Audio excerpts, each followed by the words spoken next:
Bonjour et bienvenue dans ce programme intitulé 7 minutes à la découverte des politiques linguistiques du monde. Mon nom est Serge Borg, professeur et chercheur au laboratoire Eliade de l'Université de Franche-Comté à Besançon. Durant ces 30 dernières années, j'ai eu le privilège de parcourir le monde, d'une part dans le cadre de missions confiées par le ministère des Affaires étrangères pour promouvoir la langue et la culture française en qualité de conseiller culturel, attaché de coopération, à la direction d'établissements tels que les Instituts français et les Alliances françaises en Italie, au Portugal, au Brésil, à Malte, en Israël, et d'autre part en qualité d'enseignant-chercheur pour des missions d'audit, d'expertise et de conseil sur la place des langues et du français dans les systèmes éducatifs, à la demande d'institutions partenaires telles que les universités ou encore les ministères de l'Éducation nationale de ces différents pays. À ce jour, j'ai réalisé plus d'une centaine de missions sur les 5 continents. Il était donc plus que temps pour moi de vous inviter à découvrir les politiques linguistiques que ces pays mettent en œuvre au service des nobles objectifs que sont la transmission du savoir et la communication entre les hommes, mais aussi pour mieux appréhender la francophonie,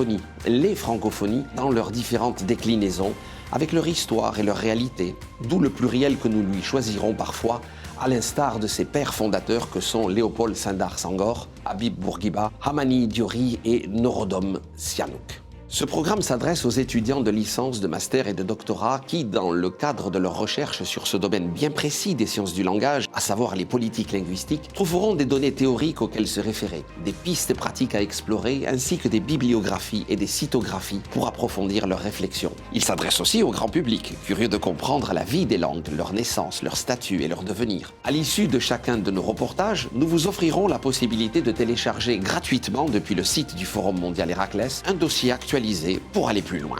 Que faut-il comprendre lorsque l'on parle de politique linguistique? Il s'agit en fait d'identifier toute politique voulue par un État ou par une organisation internationale concernant une ou plusieurs langues utilisées dans les espaces géographiques relevant de sa souveraineté. Les politiques linguistiques interviennent sur 2 domaines bien précis, le corpus et le statut des langues. Il peut s'agir d'en renforcer l'usage ou d'en limiter l'expansion, voire même, et c'est parfois très triste, de procéder à son éradication. Une politique linguistique peut s'employer à faire évoluer le corpus d'une langue par l'adoption d'un système d'écriture, par la mise en place de lexiques et de dictionnaires, par l'adoption de règles grammaticales et orthographiques ou encore en régulant les emprunts aux langues étrangères, en favorisant la création terminologique. Une politique linguistique peut aussi modifier le statut d'une langue en l'érigeant au rang de langue officielle, langue seconde, langue d'enseignement. Vous l'aurez compris, le maître mot pour définir l'action de politique linguistique est l'intervention. Car il s'agit bien d'un acte délibéré visant à mettre en place une politique d'aménagement ou de planification linguistique qui repose le plus souvent sur des impératifs liés à l'unité d'une nation ou à l'identité d'un peuple,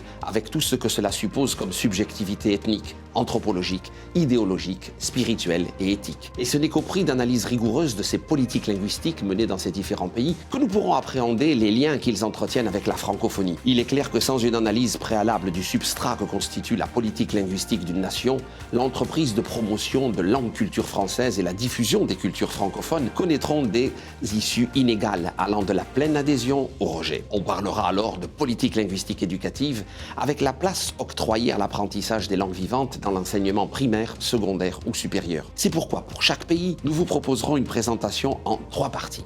La première concernera le corpus de la langue utilisée, à savoir son ADN, sa généalogie, sa parenté génétique au sein des familles de langues afro-asiatiques, dravidiennes, indo-européennes, japoniques, nihilo-sahariennes, ouraliennes ou encore sino-tibétaines. L'étude du corpus des langues nous invitera à un voyage en étymologie au cœur même de leur conception pour explorer leur construction phonétique, syntaxique et lexicale, sans oublier également les espaces géographiques dans lesquels ces familles évoluent avec les langues caucasiennes, paléo-sibériennes, papoues ou encore amérindiennes, pour n'en citer que quelques-unes. Je vous inviterai donc à remonter aux sources linguistiques de ces idiomes pour mieux comprendre les choix qui ont été opérés en matière de codification et de standardisation au niveau de leur alphabet, de leur système d'écriture et en matière d'oralité, sans oublier les références culturelles qui les façonnent et qui leur sont consubstantielles. La deuxième partie traitera du statut des langues et des décisions prises en matière de politique linguistique à travers ces différentes constitutions, ces lois, ces décrets, ces résolutions et autres recommandations sur l'adoption d'une langue officielle par rapport à d'autres langues dites mineures ou parfois minorées. L'intervention sur les langues en présence intégrera alors la planification de leur statut par la promotion de normes d'usage linguistique, fort bien décrites par Henri Boyer. Nous sommes là dans le registre de ce que Louis-Jean Calvé appelle l'action in vitro, relevant strictement du politique, qu'il oppose à l'action in vivo, laquelle procède des pratiques sociales spontanées et inconscientes. On parlera alors de glottopolitique, si chère à Louis Guépin et à Jean-Baptiste Marcellesi. Le statut des langues nous invitera à explorer des configurations diverses, telles que le multilinguisme à l'échelle d'une nation et le plurilinguisme propre à chaque individu. Dans son prolongement naturel, le statut des langues questionnera les politiques linguistiques et éducatives pour comprendre la place accordée par ce pays à l'apprentissage des langues vivantes étrangères. Et parmi ces langues, l'enseignement de la langue française, qui constituera la troisième partie de ce programme, à savoir la francophonie. Pour chaque pays étudié, je vous inviterai à un voyage en francophonie. Nous explorerons les liens que ce pays entretient avec la langue et la culture française,